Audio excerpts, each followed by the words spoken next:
Este episódio do Man the Arena tem o apoio de FIAP, a melhor faculdade de tecnologia.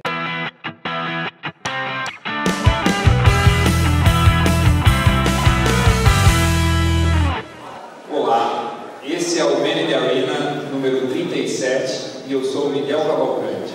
Eu sou o Cuba e a gente está hoje com o Bruno Yoshimura, cofundador do CTO do Picanto, mas que antes de tudo isso tem uma história aí, empreendedora, profissional bem extensa. Bruno, eu queria que você falasse um pouco da tua experiência.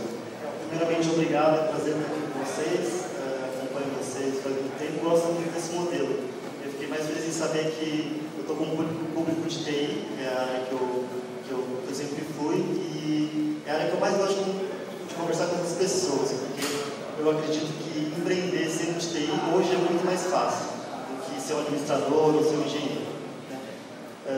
E como que começou? Eu sei que antes da faculdade, durante a faculdade, já estava empreendendo também, né? Conta um pouco da sua história história empreendedora. É verdade, eu sou bem novo, mas eu sou quase um dinossauro assim, de internet já.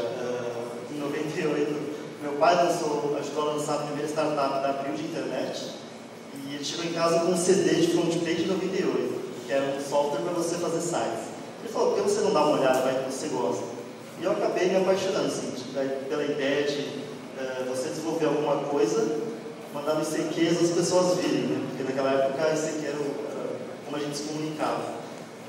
Passado alguns anos, a empresa deu certo, ela foi vendida para a Portugal Telecom, meu pai resolveu empreender ele mesmo, mais 2 sócios, numa empresa chamada meugrupo.com. É como se fosse um Google Groups, um Yahoo Groups. Eles levantaram dinheiro com um investidor estrangeiro e eu comecei a trabalhar, acho que eu tinha 13 anos, como QA, né, testador de sites, e fazendo marketing de guerrilha para roubar os usuários dos serviços fintechs. Então, como se diz, você aprontando algo lindo. Vendo essa experiência de startup, fiquei com muita vontade de montar alguma coisa própria, que não era um site pessoal que nem estava montando front page, era algo que as pessoas quisessem acessar todos os dias. E voltando mais ou menos para 2000, muita gente acho que não pegou essa época, mas não existia um buscador bom na época. Tinha Cadeia, Google, na época eles eram bons, mas se comparar hoje com o que é o Google, o Bing, você consegue ver que a relevância da busca era muito falha. Então o que eu montei foi um diretório, como se fosse um Yahoo normal, um KD, só que ele era avaliado por mim, né? Os próprios usuários é o que depois. Então eu avaliava o serviço e falava se ele era nota 3, 4 ou 5. Então você precisava buscar, por exemplo, qual que é o melhor serviço de e-mail ou cartão virtual. Naquela época deu muito certo, as pessoas começaram a acessar por conta própria e eu descobri formas de conseguir atrair mais público. Né? Uma delas era fazer parcerias, trocar banners, e por algum motivo a imprensa me achou naquela época. Eu era jovem, estava empreendendo, acabou dando um boost muito grande nas visitas, que deu algum ânimo assim. Mas não foi só isso, né? Eles também trouxeram um público que queria anunciar no meu site, que pagava R$100, R$200, mas era muito dinheiro para quem é muito jovem. Né? Então eu fiquei bem animado. Passado essa fase de brincadeira com um negócio mais sério, acabou surgindo um programa chamado Mercado Sócios, que é um programa do Mercado Livre para quem quer tentar ganhar dinheiro. Tem um site que quer monetizar vendendo produtos. Acho que foi lá para 2013 que eu descobri eles. Rapidamente comecei a ganhar mais dinheiro e me chamaram para conversar. Tipo afiliado? É um programa de afiliados, do jeito que tem vários e-commerce, mas o Mercado Sócio foi um dos pioneiros aqui no Brasil. Por algum motivo eles viram um potencial, né, estava crescendo com o faturamento, e resolveram propor uma coisa que na época assim, foi uma coisa que mudou a minha vida. Eles falaram, vou ensinar você a ganhar dinheiro, a ganhar muito acesso, porque eles também ganham junto. Vou passar dicas de SEO e a gente vai crescer junto. E não só isso, mas eles também ofereceram um acesso a uma API que eu podia pegar todos os produtos do Mercado Livre e colocar dentro do meu site. Na visão dele, o que isso significa? Que eu ia ser mais uma pessoa para dominar a busca do Google para eles e barrar os outros concorrentes. Eu tinha velocidade de movimento, eles acreditavam e deu certo. Nessa época eu tinha 20 mil acessos por mês. Depois de alguns anos com essa parceria, né, de conhecimento com eles, chegou a 20 milhões de acessos por mês, em 2006. Então era um dos sites mais acessados do Brasil. Negócio que... Link grátis. Link grátis. Né? Ele começou como se fosse um portal, como eu falei para vocês, e com essa experiência que eu aprendi no Mercado Livre, acabou virando um portal realmente, com notícias sobre celebridades, games, downloads, tudo que trazia muito tráfego. Sozinho? Isso em 2006 eu estava com 4 estagiários de jornalismo e o resto eu fazia tudo sozinho. Então, essa vivência de aprender o marketing, aprender como escalar um servidor, né, pessoal de TI, eu tive desde os primórdios, quando o servidor custava R$3.000. Hoje você vai ver é $60 na Amazon. Então, é alguma experiência que me ajuda hoje a escalar um pouquinho. E depois, assim, isso até quando? O que aconteceu no site?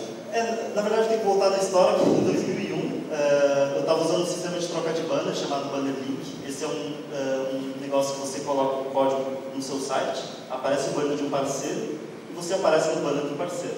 Você consegue aumentar a visita dessa forma. No link grátis funcionou bem, eu usei e eu pensei, pô, por que eu não faço a mesma coisa para poupar? Então eu quero fechar o site de um cara abrindo o outro. Era bem chato. É uma coisa que todo mundo adora, né? Odeio. Eu ajudei a fazer surgir os bloqueadores de pop-up, mas a ideia era, tinha a barrinha em cima, né, abria o site do parceiro e falava assim, aumente as visitas do seu site em 50%. Né, e por que disso? 50% ficava para mim e 50% para o site. E em pouco tempo eu usei meu próprio site para monetizar, para fazer a propaganda, e já tinha gente anunciando desde o início. Então foi um negócio, para quem é de TI, é uma ideia muito simples, que eu desenvolvi em 2 dias, mas que deu lucros assim, por 2, 3 anos até surgir os bloqueadores, os competidores. Mas, vendo hoje, fazendo um paralelo, eu acho que quem está no mercado de TI e sabe programar, existe muita oportunidade para quem desenvolve aplicativos, seja de Android ou iOS. Você consegue criar coisas rápidas, virais, e que às vezes por brincadeira acaba dando certo. Foi o caso do link grátis e do mais visitas não, era uma coisa mais pensada. Mais visitas era esse troca de pop-up? Chamava de Pop-Under Exchange, na época até lá fora tinha, mas no Brasil eu fui o primeiro, depois apareceram vários. E disso, desse negócio, quer dizer, você fez o quê? Fechou? Vendeu? Não, na verdade eu foquei mais no link grátis, porque eles estavam competindo, né? Eu estava praticamente sozinho e no momento que apareceram os bloqueadores de pop-up, e o pessoal começou a achar isso chato, né? Porque no começo não era chato, você fechava, mas depois ficou chato, então eu parei. E aí acho que lá para 2004 eu lancei mais um negócio, aí tem muito mais a ver com o meu hobby, que é pesca, eu gosto muito de pescar. Então eu resolvi fazer uma coisa que também tem muito a ver com o Recanto hoje, que é um site colaborativo que as pessoas sobem fotos de pesca. O pescador tem esse negócio de ego, de mostrar o peixe. E eu sabia porque eu sou pescador, então eu montei esse site com a ideia de ser uma plataforma com pouca manutenção, que eu fizesse um sistema que as pessoas alimentassem, comentassem, e eu não precisasse ficar gerenciando. Cresceu? Ele ficou líder de audiência em pesca por muitos anos, agora não, porque eu desfoquei para os outros negócios, mas para mim foi uma experiência tanto de teste de SEO, que ele servia como um laboratório, como para aprender PHP, foi o primeiro site que eu fiz em PHP, que é o que a gente usa hoje, mas também como uma coisa que alimentava o meu hobby. Né? Eu ganhei muito produto de graça, muita pescaria de graça, conheci vários lugares do Brasil por causa do site. Ele está no ar ainda. Fotos de pesca.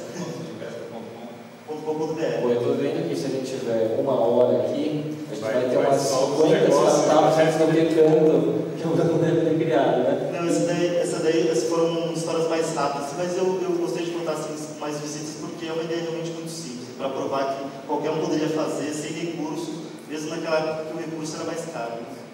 E daí, Bruno, e tudo isso foi antes da faculdade? Antes da faculdade, né? Na verdade, eu entrei na faculdade em 2004, ciência da computação. Sempre quis fazer ciência da computação por algum motivo. Não conhecia o que era o curso, mas depois eu descobri. Realmente eu não tinha muito tempo para a faculdade, então eu não fui um aluno super exemplar, mas eu fui levando como dava, demorei um pouco mais do que precisava, mas é porque eu tinha esses negócios e é meio que a minha paixão, né? Fazer alguma coisa, acompanhar e estudar, assim, é super importante. Foi como eu conheci meus sócios, muita gente que trabalha no Recanto hoje, então como network, como base para um cargo de CTO, que cuida muito mais de tecnologia, foi super importante. Mas o que eu gostava mesmo de fazer era tentar fazer alguma coisa na internet. E como que chegamos ao Recanto? Recanto? Ainda teve outro negócio que eu fiz em 2006 com o Alan, que é o outro sócio do Recanto. Eu estava numa época que eu gostava muito de investimento, ele também, ele que me introduziu no mundo de mercado de ações. E a gente resolveu montar um blog chamado Investidor Jovem. Isso eu já vi. Esse está no ar, assim, a gente fez posts que sejam atemporais, a gente estudava investimento de longo prazo e serviu muito como aprendizado nosso para a vida, de como investir em tesouro direto, como investir na bolsa, como investir em imóvel, e acabou virando um negócio mesmo. A gente foi patrocinado 2 anos por uma corretora grande, mas também morreu por causa de outros projetos, né? Em 2006, a gente entrou num estágio da Universidade de Harvard no Brasil. A gente não tinha tempo para fazer, mas a gente queria muito. E isso acabou tomando um tempo que não deixava mais a gente ter tantas coisas paralelas. E aí já cursando e tudo mais, né? Já cursando. E o Investidor Jovem foi o último negócio assim que você estava tocando antes de chegar ao... Para fazer a ponte com o QCanto, com meu pai a gente tinha uma agência de desenvolvimento de sites, que isso é uma coisa que quem está em TI, especialmente na faculdade, existe muita demanda por sistemas simples, sites, marketing, SEO, e não é suprida, não sei porquê, mas sempre tem algum parente, algum amigo querendo fazer. Então a gente fazia muito site desde pequeno até coisas um pouco maiores, como o sistema financeiro, web, e como até o projeto que fez eu conhecer o Fernando, CEO, também cofundador do QCanto. Na época eu estava também, os sites já não estavam dando tanto acesso, existia muita competição por SEO, coisa que eu não tinha em 2006, então eu estava procurando coisas para fazer.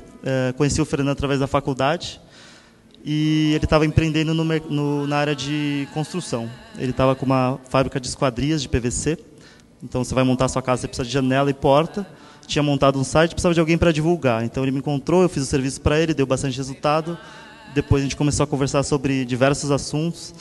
Acabei fazendo um sistema para ele também, que era um sistema até complexo. Assim, o usuário chegava no site e ele já sabia o que ele queria, 10 janelas, 20 portas de tamanhos específicos.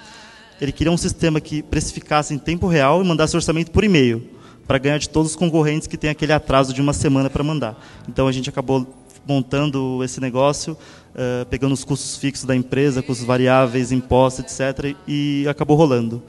E ele vendo que eu gostava muito de desenvolvia muito rápido, eu também estava investindo em imóvel na época, estava reformando, e a gente falou, pô, a gente precisa de tantos profissionais na hora da reforma, você precisa de vidraceiro, marceneiro, encanador, o cara que faz a churrasqueira, que fez churrasqueira, o cara que faz a porta, e não tem nenhum site que tenha recomendações desse tipo, né, de profissionais liberais. A gente foi estudar o mercado lá fora, o Fernando estudou fora, estudou em Stanford, ele tem bastante contato com o que está lá fora, está acontecendo lá fora, morou muito tempo lá fora antes de eu conhecê-lo. E ele achou o Yelp, que era o modelo mais parecido com o QCanto, mas com uma diferença grande, que o Yelp nasceu numa época que o mobile era muito pouco importante. Existia, mas era pouco importante. Então a gente nasceu um pouco com o modelo do Yelp, de ser um site de boca a boca online, em que você recomenda restaurantes, profissionais liberais, baladas para seus amigos e para a comunidade inteira. Mas com um viés um pouco mais de mobile, né, da pessoa que está precisando naquele momento, à noite, comer por perto. Essa é uma boa pergunta. O que muda? Porque, como assim mais mobile? Você poderia explicar mais assim? O que é diferente? O que você teria feito diferente se você fizesse o site 5 anos atrás ou se você começasse, por exemplo, agora? Sim, a questão do mobile ela tem algumas particularidades versus um site, né? A gente tem a gente tem 3 plataformas principais: o site em si, que foi o carro-chefe. O aplicativo de Android, que é um aplicativo bem premiado, o Google adora a gente sempre está desenvolvendo junto, e o de iOS, também, que a gente investe bastante em produto. E se você for comparar o tipo o valor agregado que você tem no app, você está numa cidade que você não conhece, abre o aplicativo e tem os melhores restaurantes por perto, é muito mais fácil da gente satisfazer o usuário do que ele entrar num site, a gente tentar identificar por IP que ele está em cidade tal, mas a gente não faz a ideia de onde da cidade. Então, ele acaba agregando mais valor. E se for fazer um comparativo com o Buscapé, o Buscapé está muito próximo do momento de compra da pessoa. Por isso que é um modelo de tanto sucesso, foi um dos maiores modelos aqui do Brasil. No QCanto é a mesma coisa. Quando a pessoa está no mobile, ela está muito mais próxima de consumir algo. E se a gente for analisar o mercado brasileiro crescendo, seguindo o mercado americano de mobile, hoje ainda é 20% do QCanto mobile, mas ele está crescendo uma velocidade que daqui a pouco vai ser 50%. E esse momento de quase compra é onde a gente consegue ganhar mais valor e vender algum tipo de produto para o restaurante japonês que está abrindo num bairro novo, por exemplo. E assim, o QCanto ele tem uma história de uma ascensão super rápida, atraindo investidores de muito peso também, né? E eu queria que você falasse um pouco disso, entre os cofundadores se juntando e depois atraindo investidor, e como que foi todo esse processo, né? Sim, para começar, hoje eu tenho certeza, mas no momento a gente acreditava, e é meio que, se você for ler sobre empreendedorismo, a coisa mais importante que você tem numa startup é a equipe, são os cofundadores que vão ficar anos até descobrir um jeito de ganhar dinheiro, até mudar a empresa para um jeito melhor de ganhar dinheiro. A gente deu muita sorte. O Fernando vem da área de negócios, fez MBA em Stanford, passou por McKinsey, banco de investimento, ele tem uma cabeça muito boa de estratégia a longo prazo, monetização, mesmo de BI, que é super importante. Eu tenho passado bastante de internet, marketing, como levantar visitas sem gastar dinheiro, como converter mais usuário, como monetizar, na época que não dava para monetizar. E o Alan, que foi o terceiro sócio que entrou, estudou comigo, fez muitos projetos juntos comigo, e ele também tem formado em ciência da computação na minha turma. Só que ele já estava na terceira startup quando ele veio para o QCanto. A primeira foi em 2006, ele montou o LinkedIn brasileiro, chamava Via 6, foi o primeiro Web 2.0 a conseguir investimento aqui. Então ele tinha essa experiência tanto de produto, de montar uma rede social, e também depois ele ajudou a montar o Scoop, que é uma ferramenta de monitoramento de mídias sociais. Direct. Isso, do Grupo Direct. E ele também junto estava na Direct Labs, que fazia consultoria de mídias sociais para a empresa. Então a gente juntou 3 tipos de conhecimento diferentes para montar uma empresa que necessita desses 3 tipos de pessoa, né? Um pouco misturada, mas eu acho que isso é fundamental para quem quer montar uma startup. Pegar as áreas principais da empresa e chamar cofundador que entenda bastante. E o início foi com o tempo e recurso de vocês? Isso, o primeiro mês, aliás, o primeiro ano inteiro a gente aguentou por conta própria. Eu acho que o maior investimento aí do primeiro ano foi do nosso tempo mesmo, porque a gente já estava trabalhando, já tinha outras coisas tocando, e eu larguei tudo, eu e o Fernando, no começo a gente largou, depois a gente chamou o Alan, mas a gente largou tudo para ficar das 7 da manhã às 9 da noite programando. Eu estava programando sozinho quase o primeiro ano inteiro. Então, isso porque a gente acreditava no modelo, a gente acreditava que a gente conseguiria desenvolver algo sem gastar nada em marketing, só em produto, em tempo, e foi o que aconteceu, né? No primeiro ano a gente conseguiu levantar dinheiro porque a gente conseguiu provar para os investidores que sem dinheiro a gente conseguia fazer muito. Então, na cabeça deles, com dinheiro, talvez eles consigam fazer mais, né? Legal. E ainda de sócios e cofundadores, o que você daria de dica essencial para, na hora que você estiver escolhendo os seus sócios, além de ter perfis complementares? Sim, eu imagino, hoje está cada vez mais essencial ter um sócio cofundador de TI. É sorte de vocês também. Mas você vê lá fora, tem muita empresa grande, Facebook, Dropbox, que tem cofundadores puramente técnicos. E isso se dá por alguns motivos, tanto que a maioria dos negócios startups tem a ver com tecnologia, alguns têm o core como tecnologia, como a gente, outros não. Mas o fato é que também existem áreas como BI, Business Intelligence, que você precisa usar hoje em qualquer tipo de empresa, especialmente startup, para saber direcionar onde você vai investir, o que está dando certo e o que não está. E a velocidade da internet permite que você consiga usar o BI em tempo real, que é você analisar o tráfego de hoje, criar uma publicidade focada em mulher, do perfil tal, depois de homem, perfil tal, ver qual mais converteu, depois de uma hora você já muda e investe tudo no que converteu mais. Então, isso é super importante. Lógico que eu tenho um viés um pouco mais técnico, mas para qualquer empresa que eu vejo nascendo, eu falo isso. Acho que precisa ter alguém técnico. E você falou que no começo vocês ficaram um ano, até saindo um pouco da pauta, você desenvolvendo e talvez o Fernando cuidando de negócios, né? E aí, como é que foi essa curva para vocês terem a construção da base de usuários do QCanto nesse primeiro ano? No primeiro ano, isso é uma coisa que a gente tem nos nossos valores grudado na parede, a lei de Pareto. Acho que vocês devem conhecer, mas 80% do resultado vem de 20% do trabalho. A gente, desde o começo, a gente foi assim, tem que focar no que importa, porque a gente não tem tempo de fazer tudo. O Fernando começou fazendo tela de PowerPoint da próxima tela que eu ia programar. Tipo, o típico empreendedor brasileiro, a gente tem que fazer de tudo. E isso porque só tinha eu e ele no começo. Mas, ao longo do tempo, você só pode focar nas coisas que importam. Isso a gente fez muito bem, tanto na parte de desenvolvimento, desenvolver o que era necessário, depois na parte de construção de base, garantir que todos os estabelecimentos importantes do Brasil estavam cadastrados, fazer um trabalho bom de SEO, que é o que eu entendo bastante, e montar um produto que as pessoas consigam usar com facilidade, né? Hoje a gente vê o QCanto mais como um produto que precisa ter a interface e a usabilidade perfeita para isso trazer o conteúdo e trazer os visitantes. E eu vou aproveitar o gancho aqui. O que é o 20% hoje? O que é o que está realmente importando hoje na sua agenda, vamos dizer, 2013? 2013, vamos lá. Eu acho que isso envolve, por exemplo, vou falar um exemplo dessa semana. O tráfego estava não crescendo tanto e eu precisava de uma coisa de curto prazo para resolver. O que eu fiz? Deixei o site mais rápido. Isso todo mundo sabe de e-commerce, que você deixa o site mais rápido, visita aumenta, naturalmente. Experiência melhor do usuário, etc. É uma coisa que eu fiz melhorando 30% da velocidade, mas dá um efeito imediato. Isso eu chamo de Pareto. É eu pegar naquela lista de 100 coisas difíceis para fazer, o que vai dar resultado hoje? Né? Isso bem curto prazo. É lógico que tem coisas de longo prazo que a gente pensa, mas para o QCanto hoje, o 20% é construir uma plataforma escalável, que dependa muito menos de pessoas, muito mais de um produto e que as pessoas consigam ajudar a gente a construir o QCanto. O que é isso? Se você for pensar a Wikipedia, os usuários que fazem a Wikipedia. Se você for pensar no QCanto, a gente dá as ferramentas para os usuários construírem o QCanto do jeito que eles gostam. Né? Mas a experiência tem que ser fantástica. Sim. Não é? E rápida e tudo mais. Rápida, e não é apenas opinião. Né? Às vezes o pessoal acha que o QCanto só tem opiniões de usuário. Não, a gente tem muito mais. A gente tem fotos que o pessoal manda, os próprios usuários votam nas melhores fotos. Hoje a gente tem um problema bom, que tem estabelecimentos que tem muita opinião e muita foto. Né? Como que a gente faz para ser relevante para o usuário? Aí tem dois aspectos. O primeiro é o social, mostrar o do seu amigo primeiro, você vai ficar feliz de ver a opinião do seu amigo. O segundo são os melhores. Né? E como a gente escolhe os melhores, os próprios usuários ajudam a gente a descobrir. E com tudo isso, Bruno, assim, para quem não sabe a história do QCanto, um dos primeiros, o Axel foi um dos primeiros?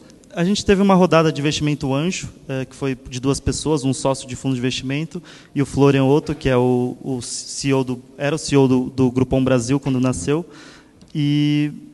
Mas antes disso a gente conversou com diversos fundos. A gente realmente achou que não era o momento, mas logo que a gente lançou veio a onda de compra coletiva, o mercado bombou, o mercado local de estabelecimento bombou, a gente era um pouco procurado e a gente precisava de dinheiro para montar o mobile. Né? Eu não tinha braço nem conhecimento para tocar o site mobile e a gente precisava de uma equipe mobile. Então a gente resolveu pegar um investimento anjo com essas 2 pessoas, que foi muito mais rápido, mas foi essencial para a velocidade, porque quando você fala buscar investimento de fundo, depois que a notícia sai, o pessoal acha que é fácil. Mas, na verdade, a gente conversou com 20, 30 fundos antes de fechar com algum. E a gente acabou fechando com um fundo super, super bacana, né? Que foi o primeiro investidor do Facebook, do Groupon, Angry Birds e outros. Né? Que é a Axel. Né? Axel. Depois, isso foi o primeiro que também ele dá um carimbo de reputação que, eu não sei se a palavra facilita, mas, no mínimo, ele abre portas de uma forma mais fácil para as outras rodadas, não é? Sim, ter o carimbo de uma empresa americana, especialmente a Axel, que estava no auge, né, eles fizeram 2 IPOs ano passado, é super importante para ser conhecido no meio dos venture capitals lá fora. E aqui no Brasil também. Né? Então, a gente não teve investimento apenas deles, mas junto veio o Casex Ventures, que são dos cofundadores do Mercado Livre. Então, você vê que a história minha juntos em alguma hora. E isso traz um pouco de conhecimento diferente. A gente tem tanto pessoal que manja muito de Facebook, de Groupon, Axel. O Andrew, que é o nosso advisor, ele ficou 11 anos no Yahoo, então a parte de busca, de produto, tecnologia, ele manja muito, me ajuda muito. Eu tenho dúvidas cruéis, ele sempre dá os caminhos certos. A parte do Mercado Livre ajuda muito na parte de monetização. Eles são uma empresa de capital aberto, aprenderam muito de monetização, produto, conversão, contatos na América Latina. E agora a gente está com um fundo brasileiro, que a gente levantou esse ano, que traz um pouco mais do que é o nosso core, que é Brasil. Né? Tem uma questão na pauta lá na frente, mas que já que você tocou nesse assunto eu vou aproveitar. Realmente existe smart money, que é o dinheiro inteligente.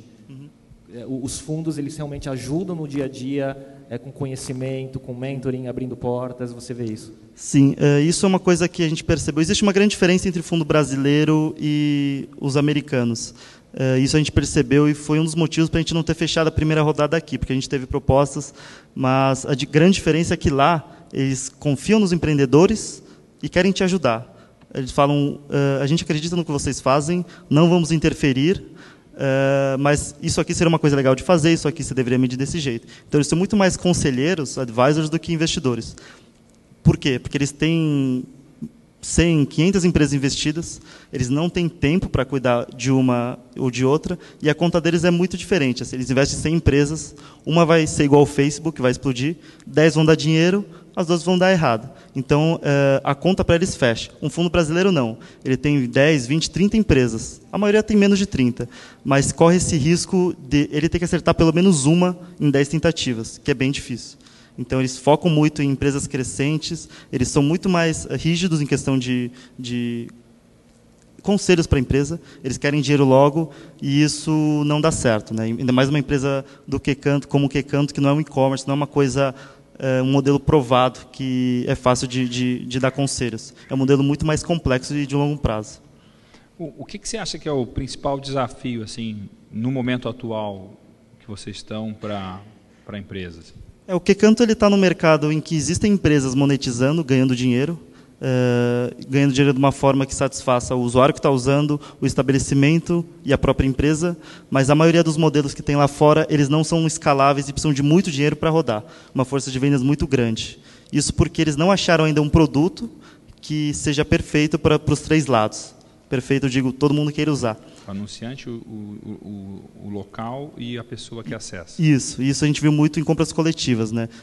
Sempre tinha uma parte que estava prejudicada, seja o cliente que foi prejudicado ou o estabelecimento que ficou lotado. Então, a gente está tomando muito cuidado para, na hora de escalar, ter certeza que a gente achou o modelo certo. Agora a gente está numa fase de que a gente já cresceu, a gente está com 12 milhões de page views, muito acesso mobile, continua crescendo, mas a gente precisa ter muito cuidado nesse momento, agora que a gente está tranquilo, a gente recebeu investimento, de pisar no acelerador só na hora que estiver pronto.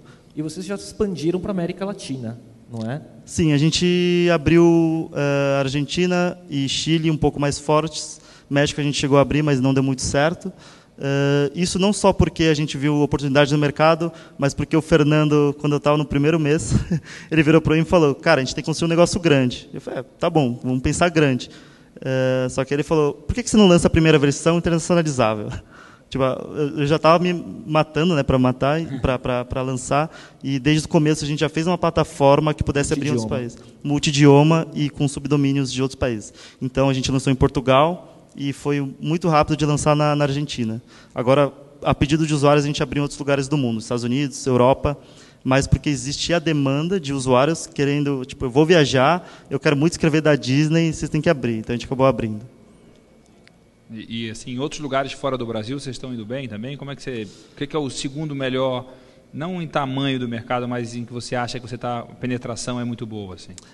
Para falar a verdade, o nosso mercado forte mesmo é o Brasil. A gente não pretende competir em outros países fortes no momento, sem ter um modelo de negócio muito forte. Para turista brasileiro, acho que foi Nova York, é o que deu mais certo, acho que pelo volume de brasileiros que vai lá. Mas também é um foco que a gente pensou no Pareto. Quanto custa a gente abrir um país? 2 horas. Então vamos abrir toda semana, foi o que a gente pensou. Então era meio que... É um PR, assim, né? Também, o PR é super importante. O pessoal fala, nossa, QCanto está nos Estados Unidos, que legal. Aí infelizmente, talvez a gente acabe incomodando o pessoal de lá, mas a gente é muito pequeno ainda. Só um comentário rapidinho. Uma coisa que é muito legal, assim, eu moro em Piracicaba há 17 anos e gosto de comer fora e tal, e fui olhar lá os melhores restaurantes de Piracicaba, tinha um que eu não conhecia. Né? E aí depois eu fui perguntar para algumas pessoas, não, realmente esse restaurante é meio fora da cidade, mas é super bom e tal. Não fui lá ainda, mas eu acabei conhecendo um lugar bom numa cidade que eu moro há um tempão. Isso é legal. Para quem não conhece o aplicativo ainda, poderia baixar e ver o que acha aqui por perto. A gente tem essa cultura de todo mundo que trabalha lá, em primeiro lugar é um usuário do QCanto, que gosta de explorar a cidade, que usa o QCanto para descobrir lugares novos e que não necessariamente vai sempre no mesmo. Então, a gente está sempre incentivando a conhecer lugares novos para ver se é bom ou ruim. Eu viajo bastante também por esse motivo, né? Eu já escrevi muito em São Paulo, então eu gosto de viajar cidades perto e conhecer lugares que a gente chama de pérolas. Não necessariamente é um lugar que está nas super revistas de gastronomia, mas são lugares que as pessoas gostam muito, e a gente confia muito nos usuários lá. Ah, legal esse. Vocês fizeram um guia de pérolas das cidades, assim? Tem um projeto de fazer isso? Na verdade, a gente considera a própria plataforma como um guia de pérolas da cidade. A gente teve um caso do restaurante aqui em São Paulo, um restaurante mexicano, que não é famoso, mas ele tem uma comida muito boa, feita por mexicanos, atendimento super bom, de um cara empreendedor que tem uma história muito bonita, e ele está abrindo a segunda franquia dele, o segundo restaurante, porque ele ficou um dos tops do QCanto, justamente porque ele tem uma comida boa. Ele não é um restaurante que você vai encontrar em guias. Você vai ver, ele deve estar dentro do top 5 hoje. Restaurante super pequeno. Bruno, e que história curiosa assim, você pode falar sobre o QCanto? Você tem algum acontecimento ou alguma questão de usuário? O que você pode falar para a gente? O QCanto é uma rede social online, mas também a gente tem a parte offline. A gente organiza eventos nas principais cidades para fomentar a comunidade, conhecer as pessoas das quais a gente lê as opiniões todos os dias. E nessa daí já fizeram muitos casais também, acho que é normal, né? E já desfizeram alguns casais, mas acho que o saldo está positivo. Toda startup, toda empresa que vem aqui para a gente conversar, sai algum casal, né? Tipo assim, todo marketplace ou rede social, né? E, Bruno, assim, acho que você falou um pouco também do que vem pela frente, do que é importante no produto, né?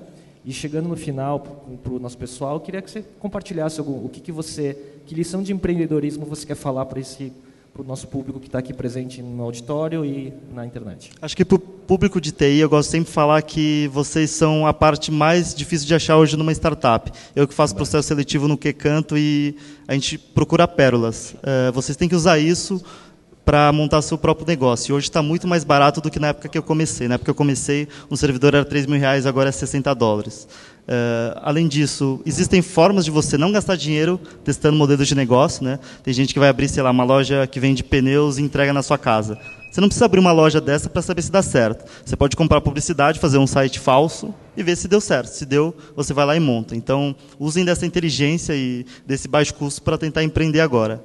E para o pessoal empreendedor também, eu acho que a maior dica que eu dou é monta uma equipe boa. Isso é o que faz mais diferença a longo prazo.